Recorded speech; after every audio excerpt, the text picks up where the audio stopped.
Okay, so yeah, for this live, we're gonna go over the homework, the cornet band rubs, and we'll discuss whatever you guys found for that. And then I'm also gonna go over high-low, okay? So we'll talk about what high-low is. I will show you some pictures. Oh my gosh, pictures are fun. And Mhm. then I'll talk about couple ideas. Like there's so many different aspects to that. And then also your club footy, the old clubs. So is the club foot is that a build issue? Is that a restricted shoulder issue? Is that a shoeing issue? We'll talk a little bit about that. And the truth is you never know completely.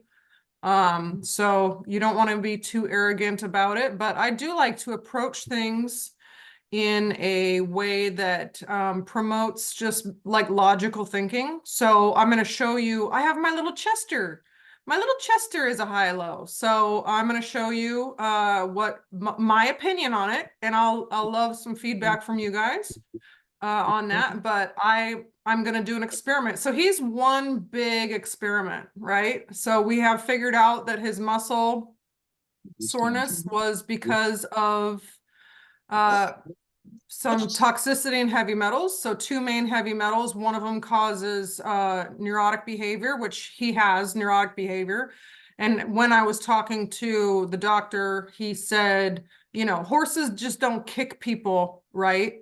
They don't kick them unless, they're wild. They don't just kick people out of nowhere. So I agree with that statement. He also has some other neurotic behaviors that I'm working him through. So that's fun. And then the other one, the toxicity that he had causes muscle soreness. And as you guys have seen through a couple of my videos about palpation, he just has muscles, like extreme muscle soreness though, not a little bit. In that back of his, he almost hit the ground, dropped down quite a bit. And then it kind of goes away and then it comes back, and he's not being ridden. So he's had over a month to relax a little bit. So I'm very excited about his progress in those two areas, actually, because the personalized supplements for him are kicking in, and I think the cleation is starting. So he's doing much better. And then I have a very relaxed home pasture herd. So I think that helps too. So he can act as crazy as he wants, and the other two just kind of look at him like, yeah, we're not going to participate in that. So feel free to do that if you want. So that's what we're going to talk about today. And then I haven't, oh, yes, I have thought about homework. So yeah, then I will assign your homework. I do not have a video for it yet, but I'll have that put up this week too. Okay. So let's talk first about how, oh, Nancy's coming in. Let's Hi. talk first about, hi, Kate, how are you? Fine. Good. How did the homework for this week go? So we did the cornet band rub, pretty Yep. easy. So we just extended down the leg. We did the foreleg, and then we did the knee. Um, so we did both of those, and then we went down to the pastern and we did the pastern rub, which was really fun for a lot of the horses. And then we kept going down and we did the cornet band. So how did that go for everyone? Go ahead and unmute yourself and you can fight over who wants to talk first if you want. I did all mine this afternoon. Oh, good. And I have to say they all like being brushed. They just kind of did the whole thing. I posted a video of one of the geldings, but I also did the little donkey, and he's so funny because I get done and I get up and I step back, and it takes him like, I don't know, many, many seconds. And he finally does this little tiny lick and chew. So I'll trim that down and put that up. But yeah, they love having their legs rubbed all the way down. Um, so it was a fun afternoon. It's actually raining here, so it was fun to have something to do inside. Oh, that's good. Yeah, massage is great for indoor activities and like winter stuff. That's Yeah. awesome. Good. Look forward to that. Well, I literally had my car going like, don't get a ticket, but you better get home in time because just came home from this cooking class, which went overtime. And so yeah, I was blazing home and I skirted in here about 3 minutes ago. So I was like, yeah, it was fun. Okay, Hi, what Erin. else? Hi. Um, I went ahead and, as you know, I've been working on a friend's horse instead of mine so much. I did squeeze in Nikita, and she loves her coronary band rub. Mhm. But what was unique was the horse that I'm working on. That horse, when I want to do the progress, each day I make progress. And right now I've let her kind of rest for 2 days. Or her feet, when I went down to do the coronary band, you know, I've worked from the knee all the way down. Her legs actually feel pretty supple and really good. Well, what was surprising is she actually lifted her foot. She just like, as soon as I went down there, she would lift her foot, and then she changed her mind, decided she wanted me to do her other foot. She's like, no, come do this foot. And she's lifting it. So I move over, I do her other foot. And then when I'm done doing that foot, and her eyes kind of like glaze over, and then I do her other foot and she lifts it up. Okay, this foot now. And Mhm. I did it. And it was pretty amazing to watch. It was pretty amazing. It was like I wished I had the very first day video of starting with this horse. I've Yeah. never seen a horse so dramatic. And you saw the part of the video where she's like really stressed in the head and neck. Yeah. She couldn't even move her head. I mean, it was up, down. She wouldn't bend it. If you touched her, she would literally, the farrier couldn't touch her. She like went out Oh of her boy. skin. Yeah, no, she was explosive. And so I went out there to help, and I was petting her and just kind of evaluating, and I noticed the tension like immediately. I was like, and then I noticed hives. I was like, she's got hives. This is why she's Yeah. not wanting you to touch. So we treated her with some Benadryl, and I continued working on her and just slowly, just lots of patience. Spent 3 hours on her the first day. This horse went to calmly, she could move her head a little bit. I mean, it was real dramatic. And this horse, That's it was like, wild. you're not going to touch me, to now and each day. And on the video, she's doing a lot of head tossing. On the last video, she's calm. She's letting me touch her all over her neck. Wow, And that's amazing. And just think about how much better she must feel, with yeah, having all that tension taken out, and that who knows how long she was carrying that for. Could have been years. yeah, right. And we don't know where it came from, because I've been around this horse, and this just isn't her. She's normally just fun, to be around. But she had had to put down the old horse, and they were like Oh, best friends. And so I think she's oh, got some tension from losing her other horse. sure. And Yeah. even watching both horses grieve, and got to see the other one, I just think it brought out more tension. But yeah, the farrier, because Kim had just had her feet done, so she was due to get, and the horse started exploding, so they couldn't do it. And she says, I don't know what's wrong with my horse. Something's, she's not acting herself. So that's, Hmm. I came out, and we're supposed to go camping next weekend. So we've been working on getting her ready for that.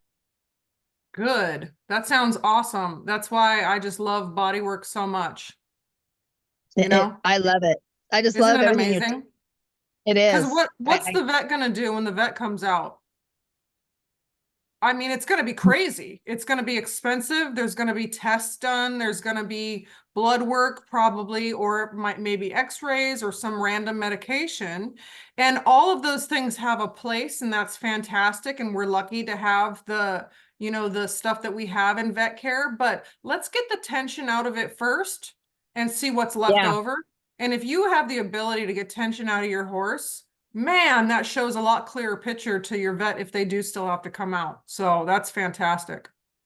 And that's why I sent it to you. It's like, am I doing this right? Am I getting her? It Because sounds it's like you're like, doing it great. because she's been hard. I mean, she's been a really hard. I was like, I've never seen a horse with this much tension. Yeah. And the head, and her shaking her head and all that. But Kim said that night she was done. And when I left, the horse is communicating with me and telling me thank you and throwing her head up. And I talked to her, and Oh, it was just cute. And yeah, I I love just like, that. and it just makes my heart go, oh I man, know. I helped this horse that I just, know so much. I told Kim, if I can't get this, I'm going to have Aaron come out and do it. I'll pay for it. I don't care. Yeah, This horse, right on. I go, but I'm gonna send her videos, see what she thinks, make sure I'm getting it, because maybe I'm just not doing this well enough, but Well, and that's what's nice. That's what's nice about it too, is that you're not going to hurt them, right? right. You're not going to mess them up by doing massage on them. Good luck to you messing them up, you know? So whatever you do, if you get a small improvement off of it, it's worth it. Oh You yeah, know? and I got a huge improvement. I mean, Yeah. I've never, even with Nikita, I didn't get that kind of improvement. Yeah. And That's she's moving fantastic. really nice. The vet even Good. out her rear end better, and goes, wow, she's really improved. Have you been riding her? Have you been? So not a lot, just ground and massage. That's wonderful. That's a good combo. All right. Thank you. Awesome. Perfect. Anybody else did their homework this week? What you got, Leanne? You gotta unmute yourself. I There you go. always hit it twice. Yeah, I did post on all of them. I had videoed Ellie, and she just, she's so passive, and she just stood there and had her head down. She moved her lips a little bit and blinked a little bit, but really nothing much.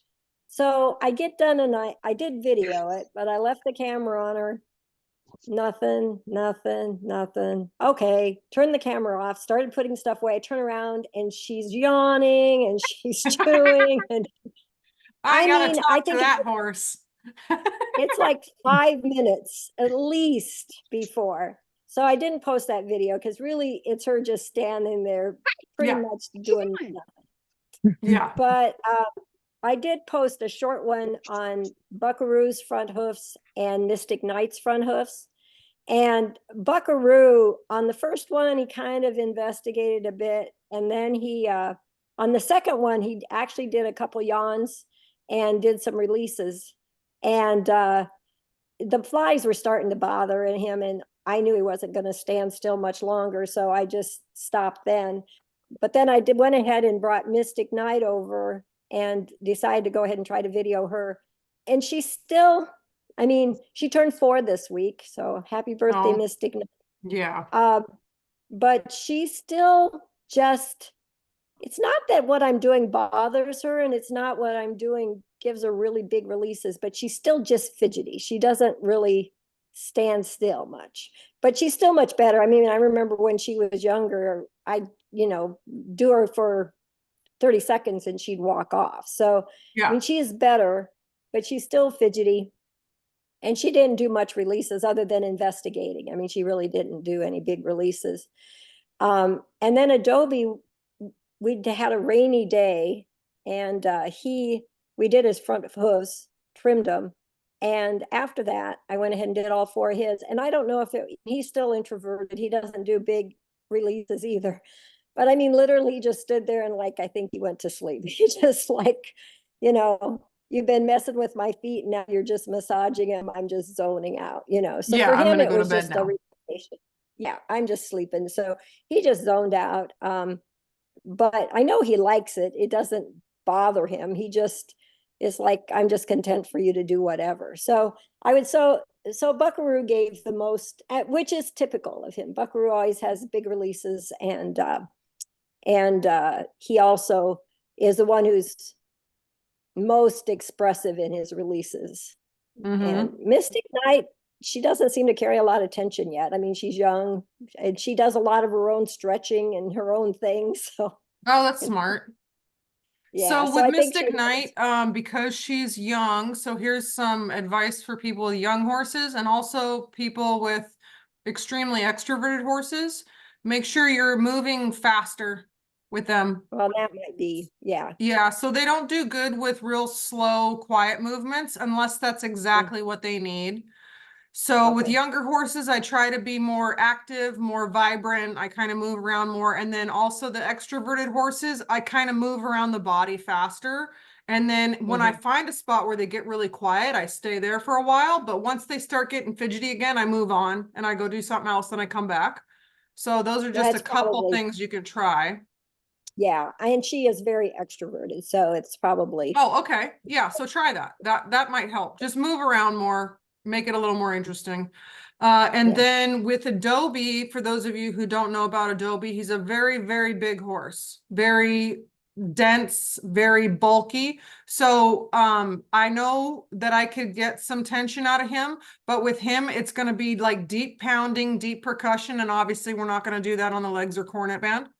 So, but if you wanted to really get some releases out of him, it's going to be the glutes and the neck pounding, and then like like kind of a bigger range of motion in that shoulder. And we're going to do that at the end of, I did in 3 more weeks. do, when I was done with his front hooves, and as I was, he's finishing up, and I stood up and I just, along his shoulder blade, just did this. And he did give me a big release right then, like, and I Yeah. kind of stood on the withers a little bit. So, he had some tension in those shoulders, Yeah, partly maybe from keeping his feet up, but partly just because he's, bulky. I keep thinking I should use his butt for like a punching bag. Absolutely. Go for it. Kickboxing, Yeah. boxing. He Yes. is- Heavy and bag. he's huge. Yeah, he's huge. Yeah, definitely. You could probably go at him pretty good and see what happens. All right, cool. That sounds good. Anybody else have some homework? Oh, and also, check the picture of Mystic Knight from 2 years ago that I posted, because Really? she was a black horse. And now you look Uh-huh. at the video I posted today and she is turning so gray. Yeah. Is she gonna, so she's I'm just gonna be a glad- gray then? She's gonna be white? Her father was a gray and her mother was a paint. Okay. So, Oh, that'll be interesting. yeah. Cool. I like it when they're that charcoal color. So Yeah. pretty. All right, very cool. Anybody else? You can unmute if you like. My horse Betty just kept pulling up her, almost like she's ticklish on her feet or something. She just yeah, I wasn't able to do it because she just keeps pulling them away from me. Okay, so that's interesting. So Mhm. something I might try with them is slap it Okay. and then try and then slap. So go back and forth between two. And I'll be honest with you, they won't keep their leg up forever because, they're by nature lazy animals. Okay. So they will put their foot down after a while. That's why sometimes I just wait them out. Like I know that you will put enough effort in. You'll put the amount of effort in that you think it's going to make me to go away, but you have no idea how long I will wait you out. So once they start going like, oh, she's not going to stop, I'm just going to do this and we can get it over with, then they make that decision instead. So play around with that a little bit this week. And if you want to videotape it too and let me see it, I might have some other tips. Okay. But it's pretty common because they sometimes think that you want to do that. Or like you said, it's like an overstimulation almost, like it's almost a little too much. So you could try the slapping because that's going to deaden it a little bit and then try it. There's a way around, I guarantee it. Yeah, and she probably has some tension in there, to be honest with you, so she might need it. Mhm. Yeah. Very cool, though. Good observation. Anybody else?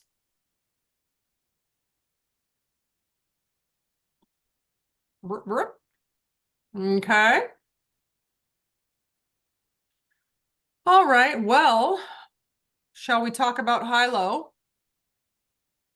Does everyone know what that is? Awesome. I Okay. don't know what high-low is. Okay, That's the cool. first time I've heard it. Yeah. So I don't know if it's called anything else. I think it's just called high-low, but let me show you what it is. I will share my screen here. And let's see, what's it gonna do? This one? Let's try this one first. Yeah, this should work. Okay. Be-doo, be-doo. Nope, that's not the one I want to show. Oh, here we go. Let me pick this one. I gotta find it now. I didn't save the right one. That was my after photo. There's lots of horses on this photo feed here. Kate's gonna roll by at some point in time here. Yep, there's Kate's group. Be-doop, be-doop. Yeah, Rocky found a home, by the way. Little Rocky dog there. He's got a Oh, forever home, yay. so that's kind of cool. Let's see.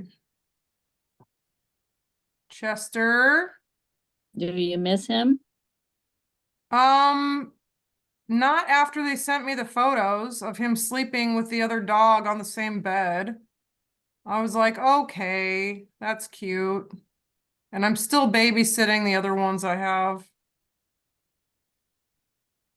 I did want him to find a nice home, so I think we accomplished that. Good. Where is it?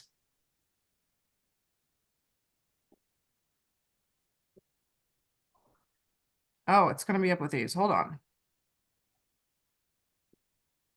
So I took a look at Chester lost a shoe. Okay, Lucky. so what I There. did was I had to pull the other shoe off. And I only have half of the tools to do that, so that was fun. But it made me really look at his feet because I'm going to keep him barefoot for a little while, just because I've studied natural hoof care for a couple years, so I do know how to trim their feet myself. Is this it? Here it is. This is a beautiful picture of a high-low. Okay, so he lost this shoe. This is his low hoof. Okay, do you see the Yep. heel bulbs? Yep, real close to the ground. Very close. And then over here is the high. So look They're at really how high. high that heel is. Very. Now, let's take a closer look here because I have a little bit of a problem with how his feet have been done. So just looking at, there's the thing with high-low or any like club foot, high-low, anything where you're dealing with like an oddity, there's a lot of different trains of thought. So you have to be really open-minded to be successful, in my opinion. And anytime you go, oh, that high-low is from this, or oh, that club foot's from this, I feel like you're not giving the situation the full opportunity to show what it really is. So I try to keep a real open mind. Okay. So this is Chester's right front, and you can see that hoof, that foot is right kind of, that heel bulb's right down there on the ground. And then this is his left front, and it's got like 1.75 inches. I mean, that's almost 2 inches here of a heel. So that's pretty drastic. Now, what made me go, what the heck? This still had a shoe on it at this point, I think. Yeah.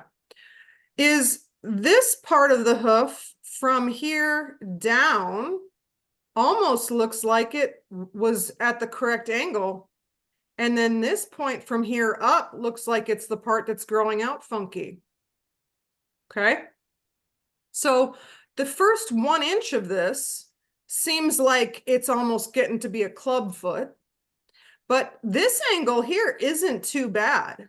It's not super abnormal. So it's not like if you were to take a piece of paper, you know, this would be going straight down if it was following this part growing out up here, right? It'd just be going straight down. So the toe would be more like right around here if it was going to follow that other grow out from the top. So that made me think, you know, a hoof takes a full year to grow out. Okay. So this top part is like 1/3 of the year, I would say. So for the last like 3 to 4 months, this hoof has been growing out at a different angle than the rest of his hoof was. So what's happened in that period of time is one thing that I think about. He was kind of, I think that was actually when he was probably moving to, or the tail end of the home that I got him from. Okay. So this is what I was looking at. He needs this angle a little bit fixed, but it's not too bad, right? Because you're supposed to go off the angle of the pastern. Okay, so it's not crazy bad. I wouldn't be like, oh no, if I saw it. but this one is definitely not in the right direction. And that heel is way too high. So I took that. So the first thing I noticed is that it didn't actually want to grow out like that. It looks like it's been forced to grow out like that for the last like 3 or 4 months. Okay.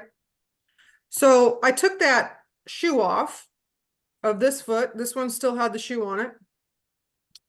And I trimmed it. Now I trimmed it to where the heel is probably here now. I have an after picture. Let me show you that. Did I just close the after picture? I think I did. Oh, here's the high-low by itself. Look at that. Isn't that awful? No It offense. is. Yeah. So this is straight up and down right here. That's not good. But then look at this No. part. This is at an okay angle, right?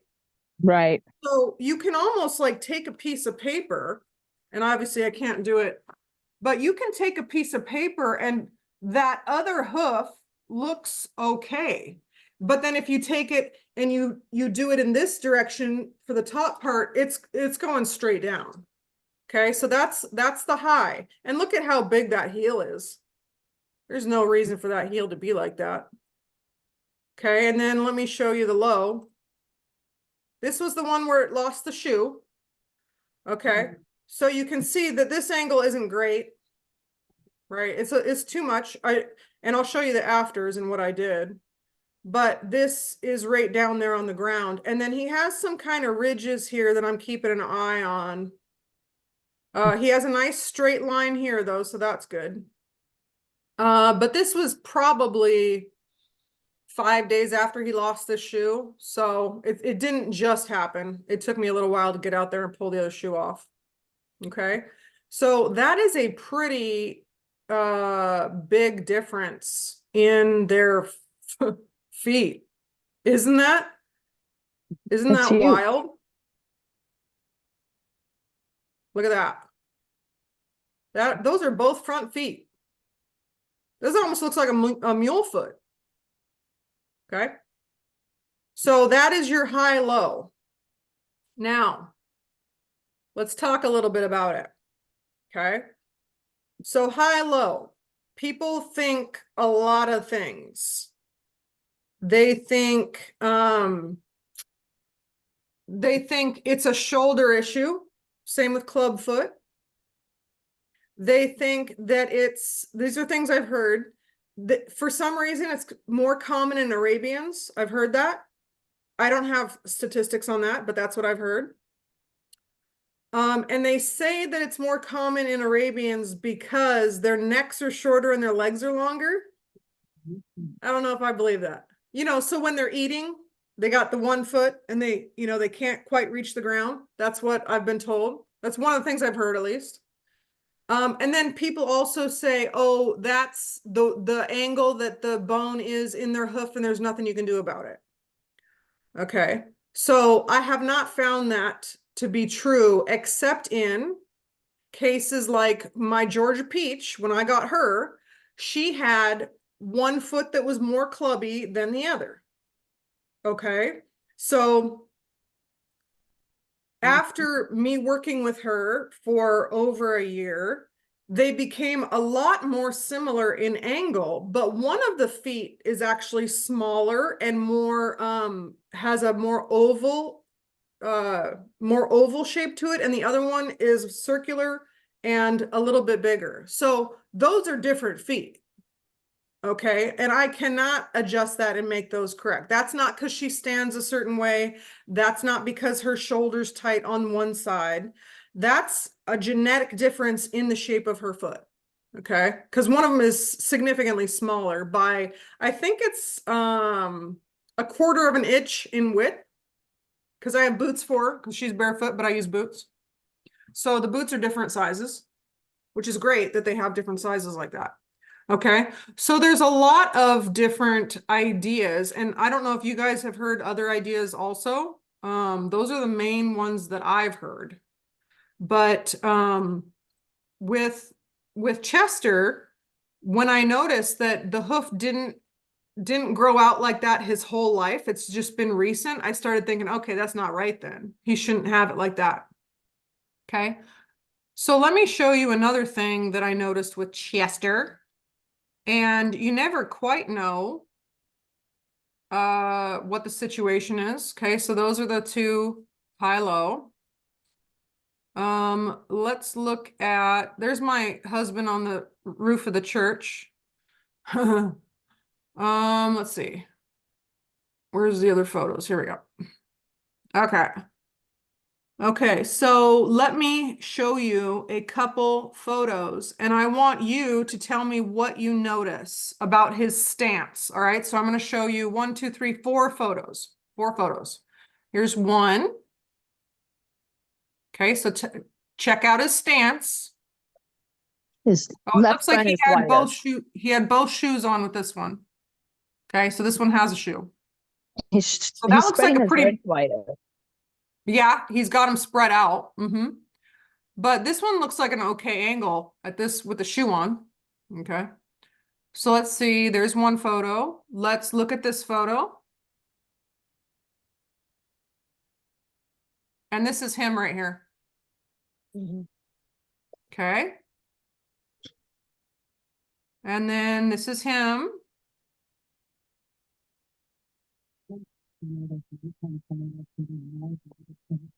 Okay. That's my chickens. And then, oh, I already showed that one. Okay. So what is interesting about his stance in every photo? That one leg is drawn back. Mm-hmm.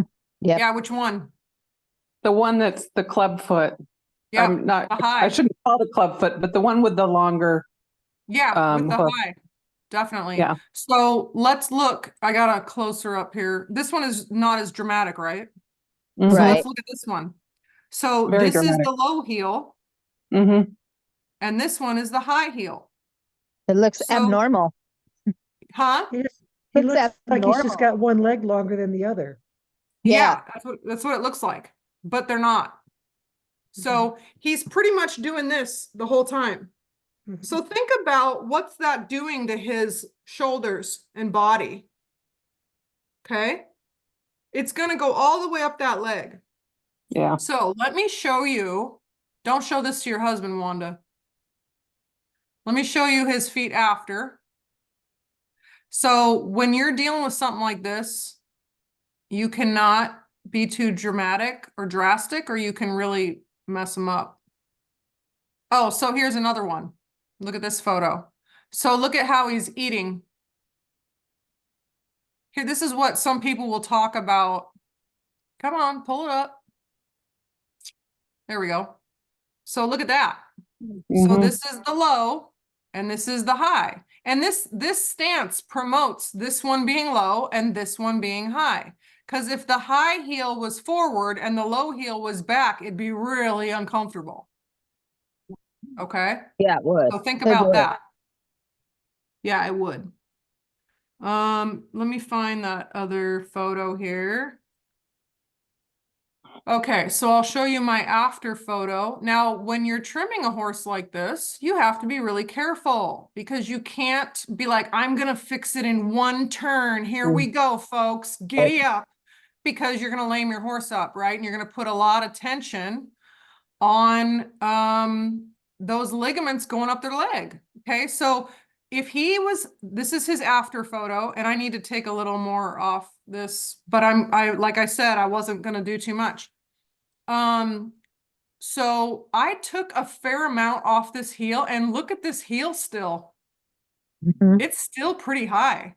But if I were to take more off in one shot, and he would go from like a 2, I should have measured it, to be honest with you, maybe like a 2-inch heel down to a 1-inch heel. Think about what that would have done going all the way up the back of the leg. Mm-mm. He could very easily pull a suspensory, pull a tendon, pull a ligament if I did that to him. Okay, same with, not as much when I take the toe down more, like I changed the plane a little bit on his toe, but what would I have done if I took too much of the toe off? Gone through the sole of the foot, and made him bleed. And then he had been lame from that. Okay. So this is his after photo. And let's see, we'll see if we can compare them. Because I got time. I got all the time in the world. I don't need to do this super fast. So let's pull this one again. I got all the time in the world to do this for him. Okay. So here's the before.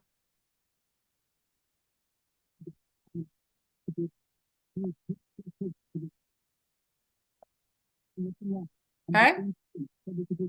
So there's the before and after. Look at how he's standing. Yeah. A lot better. That's an improvement right there. Yep. Okay, because he can't stand like this. He can't stand equal because one of the heels is too high. Okay. So this heel is too high. So he has to put that foot out in front of him and that heel has to be underneath him. Because if he puts this foot next to this one, he's going to be standing on his toe only. There's nothing underneath there. And it's going to go straight up that shoulder. Okay, so this is step one in the process, and I'm pretty darn happy with it, to be honest with you. I'm going to round this out just a little bit more, and then I did bring the heels back so that they're going to start growing out correctly instead of being folded underneath themselves. And then I'm going to very slowly bring this heel to where it wants to be. And I should have taken photos underneath the foot because it didn't want to be there. And you can tell from underneath, right? You don't trim from the top, you trim from the bottom. So, pretty happy with this. It's a process. I think he is going to look a million times better 3 times in 3 turns. And I might do it like super slow and do like a half of a trim, you know, or just use my rasp, you know, over periods of time instead of doing actual trims every 6 weeks or something. We'll see. That's probably going to be my plan because I want to eventually get that where it belongs. But that's a before and after. I'm pretty happy with it. For not being a professional, it's not too bad. But this is how he stands. Okay. Now, let's think about, this is the other thing that makes me think. Let's think about why he stands like that. Okay. Because my other opinion is that horses that are stalled stand like that to eat. They're not moving. They're going to pick a stance and they're going to eat. So that is going to promote a high-low. If they are if they do kind of have to do a weird stance in order to hit the ground to eat, they're going to pick one. They're not going to rotate, right? They're going to pick one stance and they're going to eat like that. So one of my ideas, if he were stalled all the time, would be to lift his food up about a foot so that he can stand square and eat instead of having to do this to get to the ground. So that's one idea. My true solution is turnout, pasture, and not everybody has that option, which I understand, but I do. So see you later, sucker, get out in the pasture. Okay, because what do horses do when they eat? Have you ever watched them graze? Mhm. They don't do this. They do. Yep. It's naturally balancing. Okay, because they don't shift like this. And when I had him, well, when I had that last photo that you saw me, we were in the chicken coop. I'm still trying to get weight on him. He's doing really well, gained 50 pounds, so I'm happy. But he did that. He did this. He always kept that low forward and the high back because it was a small area and he wasn't actually walking to eat. He was in one area. So he just did this weird little polka thing. Okay. And so that promotes that same hoof development like that. So when they graze out in the pasture, and he does it correctly out in the pasture, when they eat, and then they take a step, and then they eat, and then they take a step. So that is a really healthy way for them to eat that can help. I'm hoping that it helps this high-low.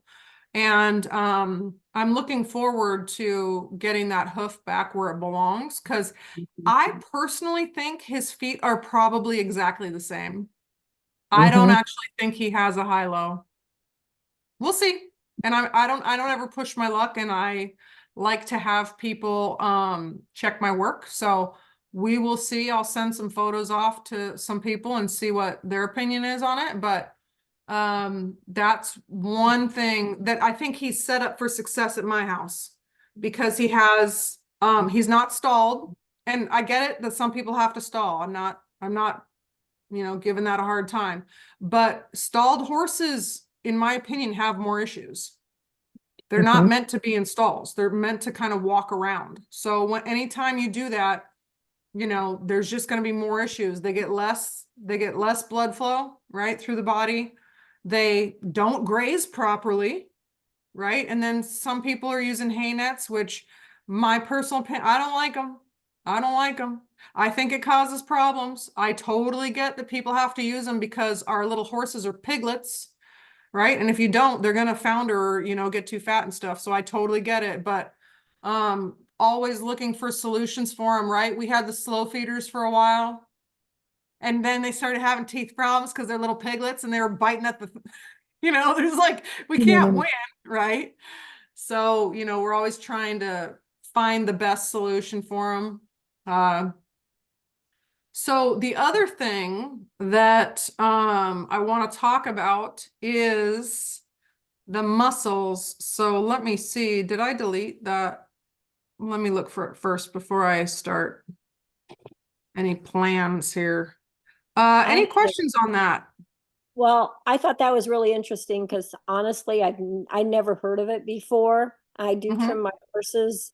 All of them seem to have, I don't have that difference between one. Dobie's the worst with his front hooves being very different. He was never had anything done to his hooves until he was 20, nothing. Oh, And I mean, he was a Mustang and he was raised Uh-huh. with wild, hard hooves, and he just never needed it. He got snake bit here a few years ago, and after that, his front feet started to deform. Mm-hmm. So they're not the same. You can't trim them the same. They're two different feet, kind of like your Georgia. But Yeah. but I will say that I've never seen that high heel. They Yeah. all have pretty good low heels. And when you were talking about the way they all stand pretty square when they eat, but they have a lot of pasture turnout. But I was wondering when you were talking about Chester's feet is if any of his prior owners, or if you think this happened within the last year, have a picture of him that you could compare. Probably not a detailed one Oh, like okay. I take. Yeah. Mhm. Because so he was at I might be able to find one and zoom in on it, but I can tell based off how far that hoof has grown out that it's 3 months or less probably. Because Yeah. a full hoof is 1 year. So if you divide that, probably 4 months. But I was told, and again, you're going off of hearsay, so that's always a bit dangerous, that his feet got messed up at a trainer's place up north. And that was before the person that got him before me, but were they messed up how? Like, I don't know. So, yeah, it's hard to say, but they don't look like they should be a problem, to be honest with you. And I'm going to see if I can keep them barefoot just because I'm cheap. But if I need to put shoes on him, I certainly will. And he only had front shoes when I got him. So if anything, he only needs fronts, but I mean, it's pasture and my arena's sand with, whatever on it. So I'm pretty sure he'll be good for what I do. And if I start riding him and needs a little bit more, I'll do that for him. Any other questions? Well, I just think I'm glad you're talking about this. It's interesting. And we have a Mustang. And I've been thinking lately when I look at his back feet, he looks like he's walking on high heels. So now Oh. now I want to go like yeah, he looks like he's walking on high heels. Does he have shoes on? No. Okay. All right. Who's trimming him? You got a farrier or Yeah. ask Makes him me about want to send it? you a picture though and say, Yeah, you should. 'cause I don't know if the farrier is doing a good job or not. I have no idea. I mean, they seem like great, Well, but this is what I say. Farriers are like hairstylists. Okay. You just got to find one you like yeah. because you can't change how they do stuff. You can't.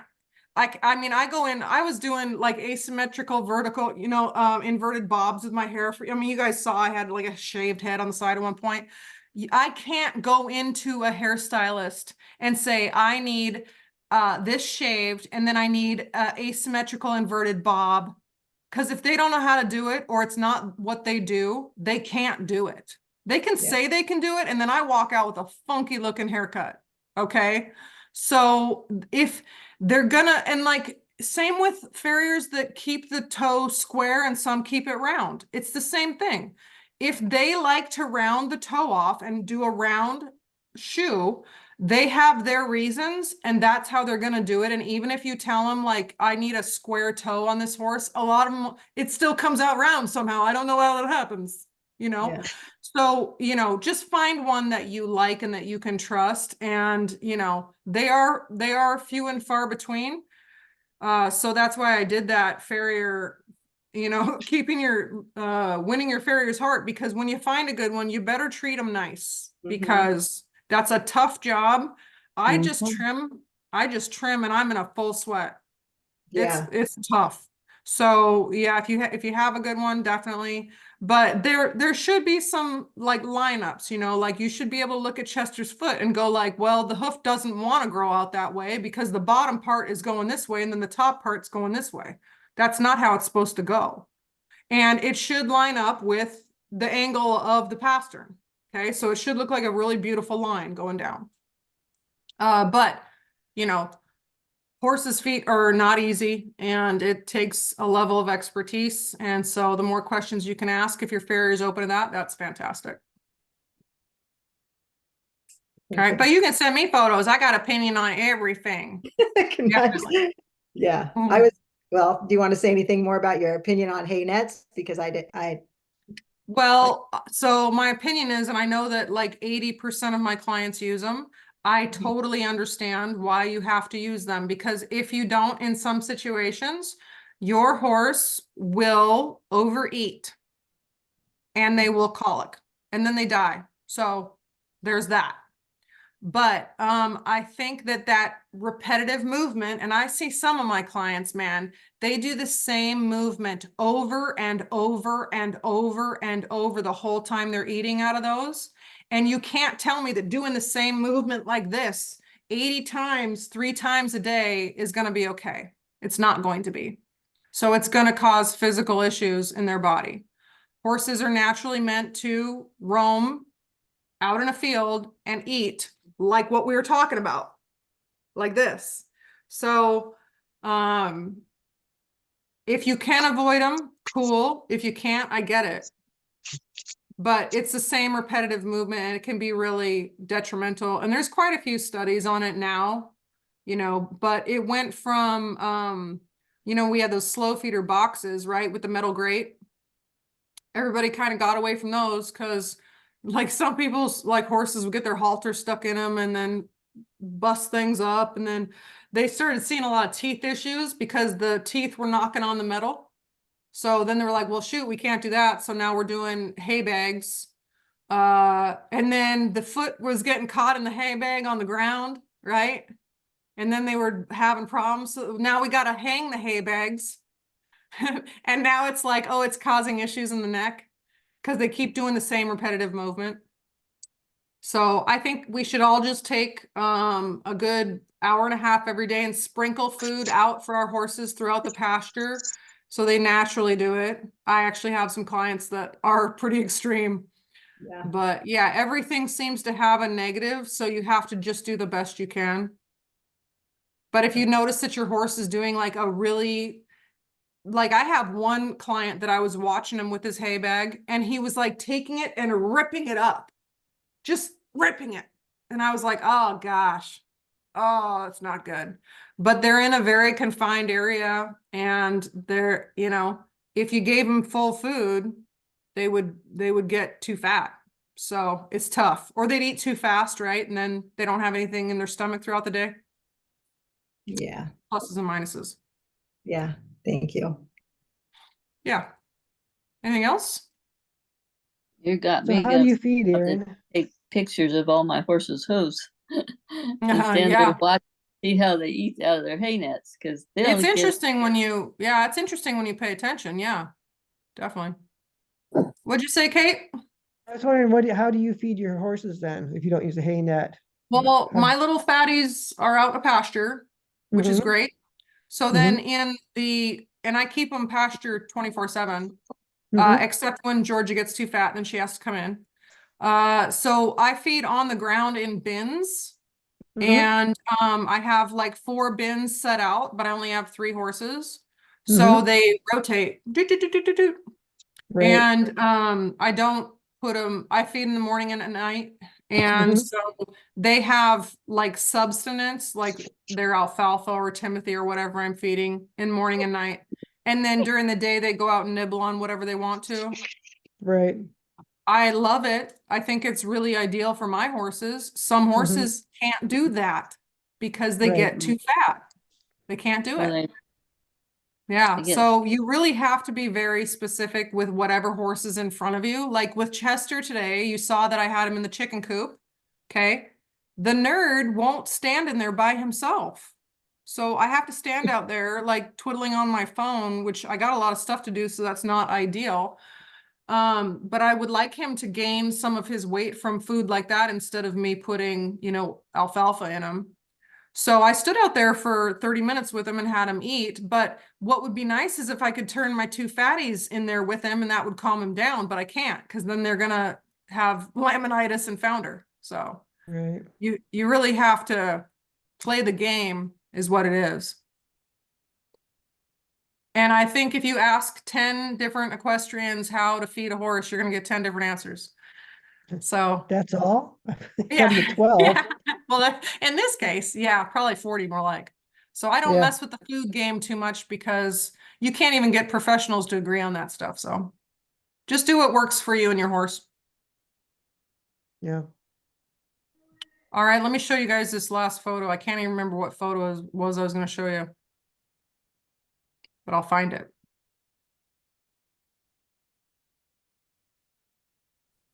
Oh, yeah. Okay.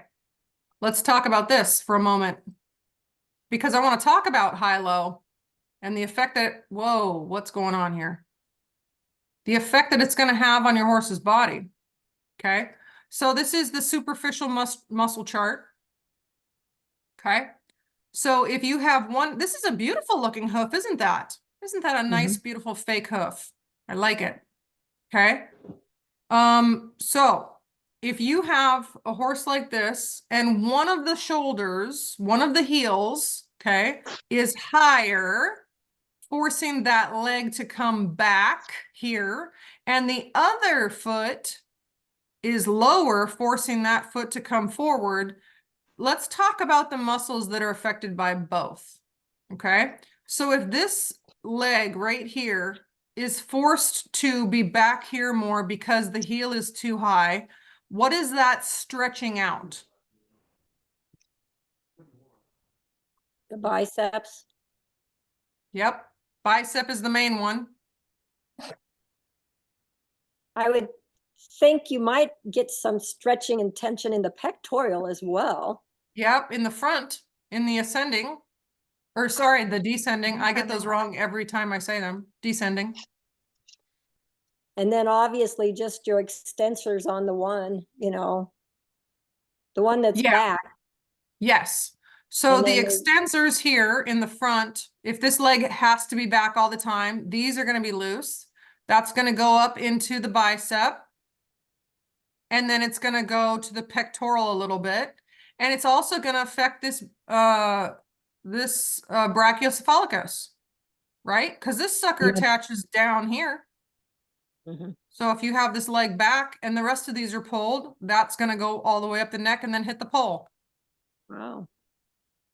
Aaron, is it gonna affect the withers too? It wouldn't it? Yeah, Being- definitely, down on me. because the angle's gonna be off, right? Right, yeah, You know, because it's I just gonna see the be- whole thing thrown off. Yes. Okay. So, and then what's gonna be loose? Like what's gonna be something that you're gonna need to worry about getting pulled if you drop that heel all in one farrier session or shoeing session or barefoot practitioner session? What do you gotta worry about there? Well, obviously everything on the backside of the leg. Yep. Totally. So from starting at this point right here, going up, and those of you that are doing the sore back series with me, we're kind of talking about these little suckers here. Okay. So everything in the back here, going up this back part, you got to be real careful here. Okay. And then you start hitting some muscles. Okay. So this sucker here, tricep is going to be always shorter. So this is, you know, if they have a club foot genetically, come like a on. true club foot, Mm-mm. this tricep is going to be a shorter tricep than the other side because it's not going to have the range of motion forward, right? And then obviously this scapula is going to be used to being at a different angle than what it should naturally be at. So it could probably play a role in the latissimus dorsi or the lat, a little bit of the serrate. Just interesting stuff to think about, like, oh yeah, that just is going to go all the way up their entire body. And then if you have a wonky shoulder, stop share. So I have an awesome photo of the effect of a high-low on shoulders, okay? Because you got one shoulder that looks like this and one that's like this. Mm. One is Mm. really big and the other one is small. I should try to find that photo for you guys because it's very interesting.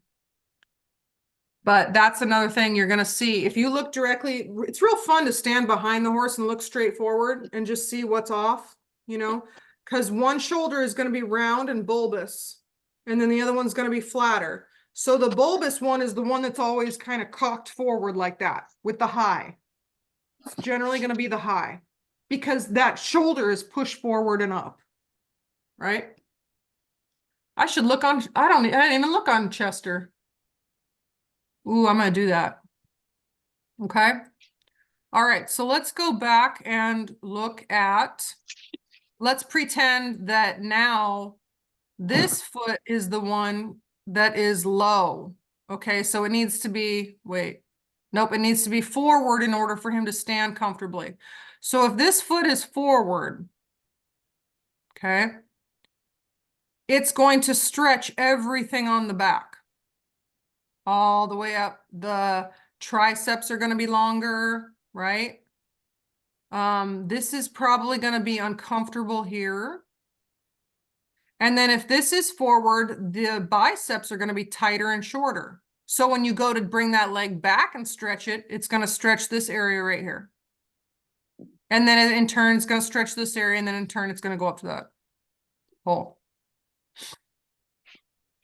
Okay. Does that make sense? Mhm. Yeah. Definitely. So something to think about, something to look for, you know, find an abnormality and go like, what is this going to affect? That's kind of weird. Same with when horses are injured and they don't want to move out. The shoulders kind of take the brunt at first. And then things can smooth out once they get better, and you have to restore that range of motion with your horse because they get stuck, especially if they're on stall rest. Okay, they'll get stuck in these weird positions, and then they think to themselves, "Oh, I'm fine." And then they got one shoulder up here by their, you know, their scapula is up on the right side, and they carry on like that for who knows how long. So you have to get your horse in a full range of motion. That's why those stretches are so important that I teach. You gotta make sure they're equal. And when you can restore that, then you gotta wait. You gotta wait to see what the body does. You know, body work is great for just releasing tension and kind of restoring a full range of motion, but you gotta wait after that to see true changes. Georgia took 7 months for her feet to be what they are now. She's got beautiful feet. I'm not complaining. My standard bred before her, which is why I learned natural hoof care, it's called cut on the dotted line feet. So beautiful, equal, round, cut the dotted line, you're good to go every time. It's beautiful, beautiful feet. I never put boots on that boy, and we'd go on 7-mile gravel road gravel road at a trot, standard bred, just bam, knocking it out. Okay, that boy had his hoof wall was like this, is beautiful. It actually was like hard to cut through. And then I had my Tanner, who's got like the flimsiest thing you've ever seen. He is not sound without shoes. And then Georgia's real good. She's good, but she's got kind of the different feet. So then I start second guessing myself when I'm doing stuff. I don't know if you guys saw, speaking of, most of you are not local, but I'm going to the Icicle Creek farrier clinic. It's not a farrier clinic, natural hoof care clinic that Katie Garrett is putting on with she's the one that I did the Winning Your Farrier's Heart. So I'm going to one of her clinics where she teaches natural hoof care. So I'm bringing Georgia. I will keep you guys posted. I will do some photos for you. It's gonna be fun. So she's gonna check my work, and I might have to change everything I do. It's very possible. I don't know. So yeah, that's the plan. So Well, I think what I was going to say is, because I trim our horses, and whenever you trim them, they're never the same. The climate changes, the winter changes, how dry it is, how wet it is. And so sometimes you fall into a pattern and you're not thinking of other things, because it's like, I just want to get them done because Yeah. it's now I can do them today. And so I think, I mean, I just did a regular farrier teaching me, but I think going to something like that would be so good to help remind you. It was like, I haven't even been thinking about that, because sometimes you just get into a pattern. yeah. Well, and I think that's what caused this high-low with Chester, is I think that he got put on, he started to get that for some reason, and then it didn't get corrected and didn't get noticed, and then the shoes just got put on the same way, and it just kept going. So we're going to take it nice and slow. But yeah, in the springtime, I've noticed that they just put on a lot of hoof really fast. So you got to be careful. I kind of always second guess myself because her feet aren't the same, and I want them to be the same, like visually, but they're not. So I send photos to my person that I bounce stuff off of. He's a farrier, old school farrier, but I love him. He's awesome. And he always goes, looks pretty good, or bring the heels back a bit, or, whatever. And I've talked to him at length about hoof care, and I really like his methods, and they work really well for my horses. So I bounce stuff off him a lot, and he's always very helpful. So that's nice. Okay, anything else? So homework for this week, we have done the front legs, and I know that some of you guys are overachievers and have also done the back legs at the same time, but we're going to take everything that we did on the front legs, and now we're going to apply it to the back legs. So now we started with the knee rub, right? And then we did the fetlock rub, and then we did the coronet band rub. So now we're going to do the same thing in 3 different weeks on the hind legs. And then at the end of that, we're going to do all of it together, front and back, and knee, fetlock, coronet band. And then the next week, we're going to do the leg range of motion, because I want those legs tip top. Okay, so that's the plan. So this week is going to be the hock rub. Focus on the front of the hock, scratchy, scratchy, scratchy, rub, rub, rub. Do the sides, and you can do that with 2 hands. Get that hock scratched up good. Rub your hand around the back of the hock and loosen it up. Scratch it, scratch it, scratch it. Okay, and then do a little bit of jostle around that hock, nice and light. Take it easy and see what your horse likes. So do both hind legs, both hocks. They're gonna like this. They're gonna like this. This might be one of their favorites, I'm gonna be honest with you. So we will see. But they really love those hawks done. So this will be fun. Okay. I did Nikita last week. I was, or whatever, I was doing her hawks, or when we did, when we did the fronts, we did the back too. She was turning, like, when you showed her, she was bringing her, turning her leg in. She loved it. Yes.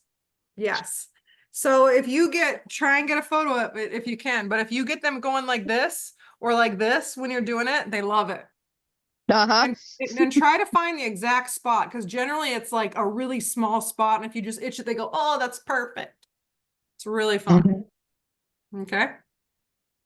Any questions? That's all I got for you.